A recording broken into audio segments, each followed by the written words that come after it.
오늘 우리가 읽어가는 말씀 사무엘상 16장의 내용입니다. 16장부터 이제 다윗이 등장하게 되는 이야기가 시작이 됩니다. 사울이 큰 범죄를 두 차례에 걸쳐서 범죄하고서도 그 범죄에 대하여 회개치 않았을 때 사무엘의 마음은 참으로 안타까운 마음이 너무 컸습니다.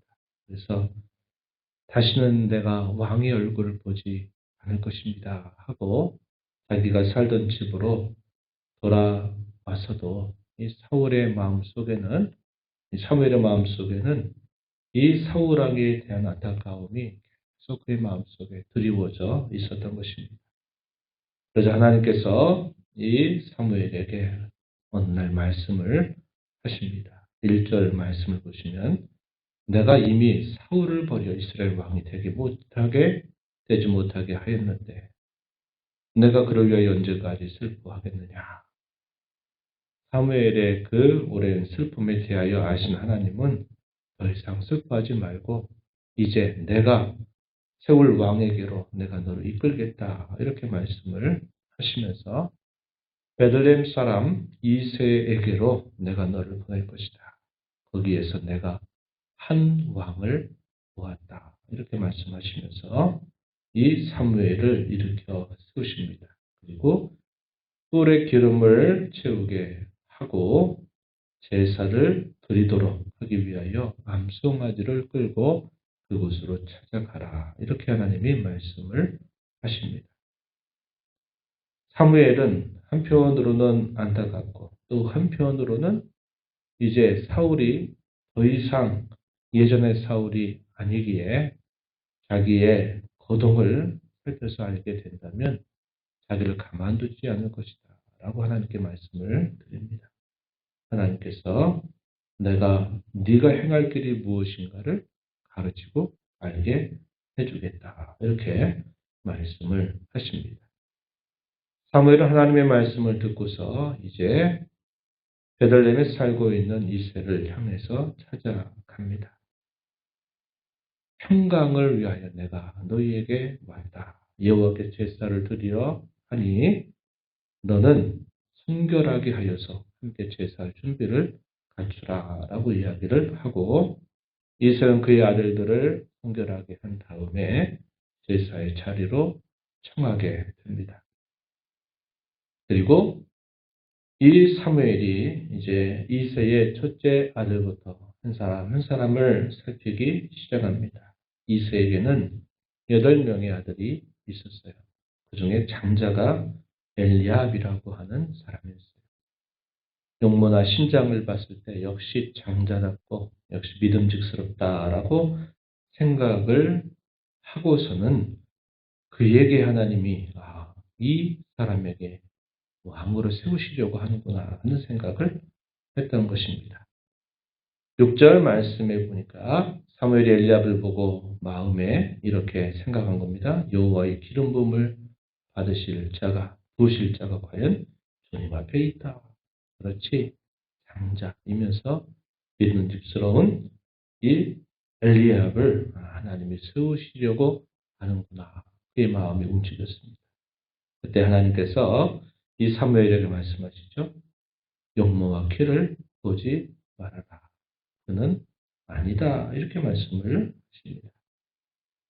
고대 근동 사회에서 이 장자는 특권이 굉장히 많아요.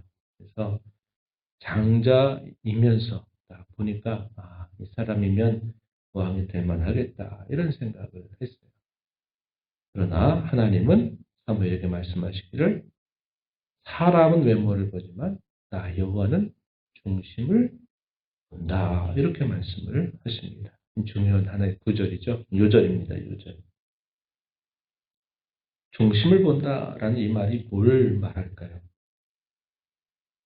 사람이 태어나면서부터 선천적으로 가지고 있는 천성 혹은 태어나면서 갖고 있는 그 사람의 어떤 성격 이런 걸 말하는 것이 아닙니다.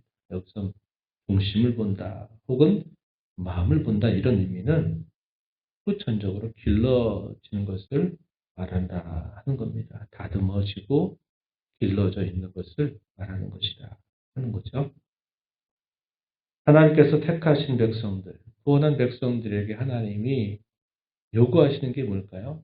타고난 천성을 바꾸라. 그런 의미라기보다는 그리스도를 자신의 구주로 모시고 왕으로 모시고 나서 그의 성품이나 그의 자질과 모습이 다듬어지고 길러지고 훈련된 것을 말하는 겁니다. 하나님의 성품을 닮아가는 자, 하나님의 아들의 형상을 이루게 하는 것, 이것들은 다 후천적인 것을 말해요. 그래서 여기서도 표현하고 있는 것이 선천적인 걸 말하는 게 아니라 후천적으로 다듬어지고 길러진 그러한 성품들, 이것을 말하는 것이다. 이렇게 보는 것이 더 맞다 하는 겁니다. 7명의 아들들을 차례 사무엘 앞에 만나게 합니다. 소위 면접을 한 거죠. 그런데 하나님께서는 아니다. 계속 지나쳐가게 하시더니 거기에 없었던 아들, 막내였던 다윗에 대하여 이새에게 듣고 나서는 그도 데려와라. 데려와서 그를 만나기 전에는 식사하지 않을 테니 기다릴 테니 가서 그 막내 아들을 데려오라고 이야기를 합니다. 그리고서는 시간이 흘러서 양에서 들에서 양을 치고 있었던 이 다윗이 등장하게 됩니다. 다윗의 외모에 대해서 이렇게 소개합니다. 12절에 그의 빛이 붉고 눈이 빼어나고 얼굴이 아름답더라. 그의 빛이 붉었다. 왜 그럴까요? 그래서 양을 치는 그런 목자로서 있었기 때문에 당연히 그렇게 되겠죠.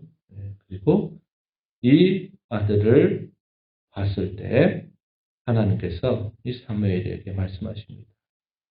네가 바로 그다. 내가 세우고자 하는 왕이 바로 이 사람이다 라고 알려주시게 됩니다. 일어나 기름을 부으라 하나님께서 말씀하시면서 사무엘이 기름 뿔병을 가져다가 바로 이 다윗에게 기름을 붓습니다. 이때부터 하나님의 영이 더 크게 다윗을 감동하기 시작합니다. 그리고 사무엘은 자신의 고향으로 다시 돌아가게 되죠. 시간이 흘러가면서 어떤 변화가 생겼느냐. 사울에게 임하였던 여호와의 영은 떠나가게 되고 다윗에게는 여호와의 영이 더 함께 하시게 되면서 변화가 일어나게 됩니다. 여호와의 영이 떠난 증거가 뭐냐. 이제는 악령에 의해서 그가 괴롭힘을 당하게 되는 일이 있게 된다 하는 겁니다. 사울의 신하들이 번민하는 이 왕을 보고서는 왕이여 수금을 잘 타는 그런 사람을 데리고 온다면 큰 도움이 될 것이다 라고 왕에게 말씀을 드리게 되자 사울은 그런 사람을 자기에게로 데려오라고 이야기를 합니다. 그런데 누가 소개가 되느냐. 공교롭게도 이 베들레헴 사람 이새의 아들인 다윗이 다윗을 소개하게 됩니다. 그는 용기와 무용과 구변이 있는 준수한 사람이다. 악기를 잘 다루는 사람이다. 그뿐만 아니라 여호와 하나님이 그와 함께 계시는 사람이다. 라고 이 다윗을 소개하게 됩니다. 그리고 마침내 다윗이 참 이 궁정을 출입하게 되죠. 그리고 놀랍게도 그가 악령에 사로잡혀서 범민을 하게 될 때 다윗이 수금을 타게 되면 그의 마음에 평안이 찾아오게 되는 것들을 경험하게 되면서 이 다윗을 더욱 가까이 사울이 두기 시작합니다.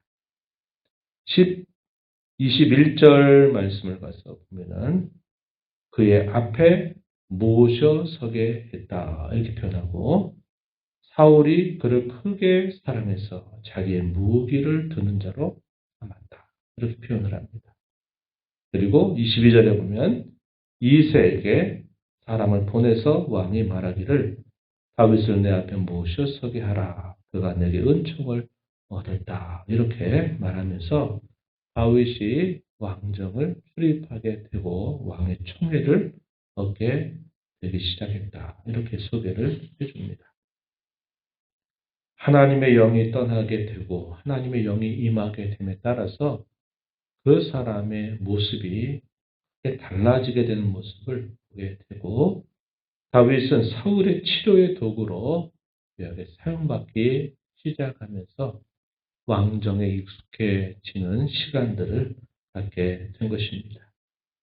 우리는 이 16장의 말씀을 통해서 폐위가 되기 시작하는 이 사울의 모습, 그와 대조적으로 여호와의 기름 부음을 받고 세워져 가는 다윗의 모습이 대조가 된다는 것을 살펴볼 수 있죠.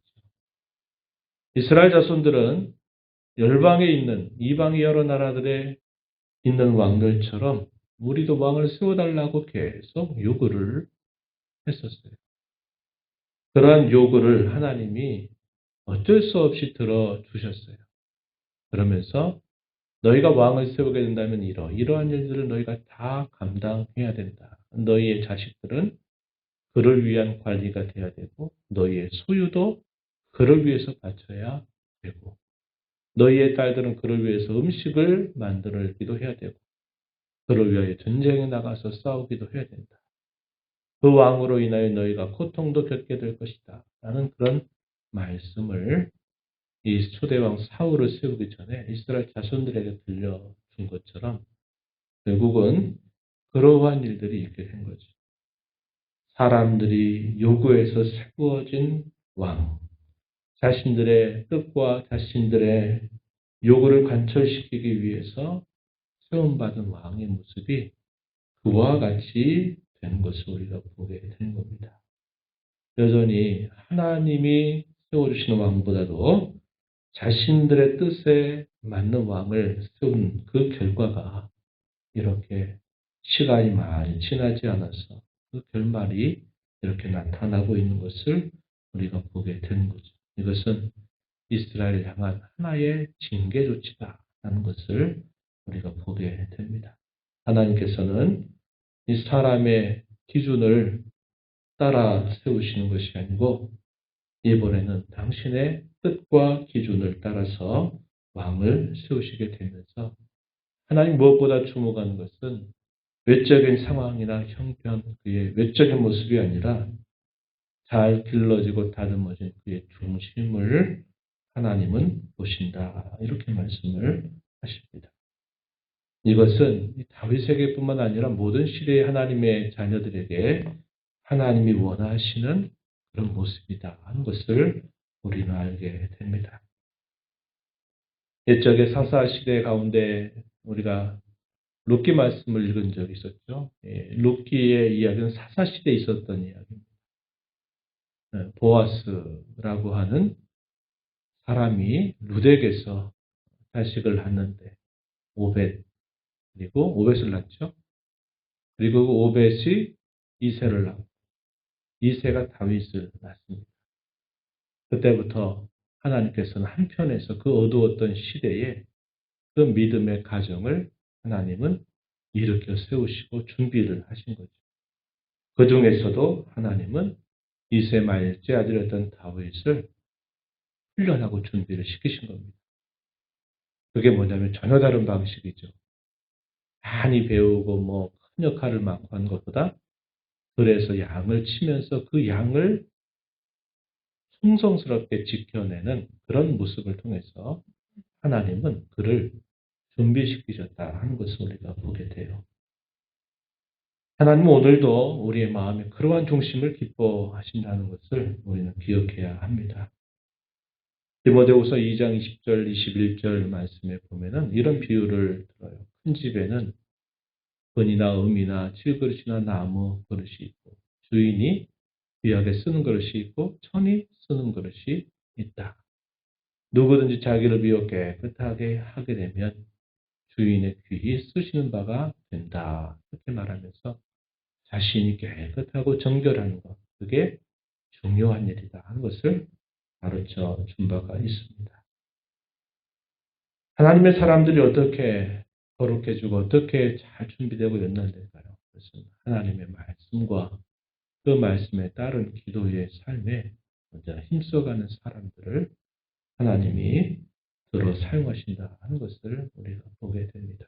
이 새벽 시간에도 하나님의 말씀을 또 읽고 그 말씀에 따라 기도하면서 우리의 모난 성품들, 우리의 죄성으로 인해서 아직도 깎이지 않은 여러 성품들을 하나님께서 잘 다듬어 달라고 기도하고 하나님의 마음을 헤아리고 그분이 기뻐하시는 그런 뜻을 품고 살아가는 것 참 귀한 일이다. 이렇게 생각을 하면서 하나님 오늘도 주의 말씀으로 또 기도함을 통하여서 하나님 더욱더 거룩한 자로 빚어주시고 하나님의 자녀답게 또 이 하루를 힘써 살아가게 해달라고 기도하고 힘써 나가는 저와 여러분이 되기를 바랍니다. 하나님 아버지 이 새벽 시간에도 저희들을 깨워주셔서 오늘도 새날을 주신 아버지 앞에 나와 찬양을 드리며 말씀에 귀를 기울이며 받은 말씀을 붙들고 기도하며 또 이 하루를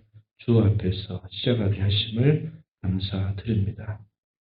사람들의 요구와 뜻대로 세움받은 왕의 그 짧았던 결말이 어떻게 진행되는가를 보고 하나님께서 긴 시간 속에서 다듬고 연단하신 사람을 그 중심을 보시고 세우시는 하나님이 세우시는 왕의 모습을 저희가 살펴보게 됩니다. 하나님 아버지 이러한 말씀들을 보면서 오늘도 하나님 앞에 부름받은 저희들이 하나님의 말씀과 또 기도함을 통해서 끊임없이 다듬어지고 끊임없이 거룩해지고 깨끗해지는 심령이 되어서 하나님 앞에 하나님의 영광을 위해서 아버지의 나라를 위해서 귀한 쓰임을 받는 삶이 되도록 저희들을 붙들어 주시고 인도하여 주옵소서. 너의 보좌 앞에 나와서 아버지 오늘을 구하는 모든 심령들의 간구를 기회를 주시고 응답하여 주시기를 바라오며 예수님 이름으로 기도하옵나이다. 아멘.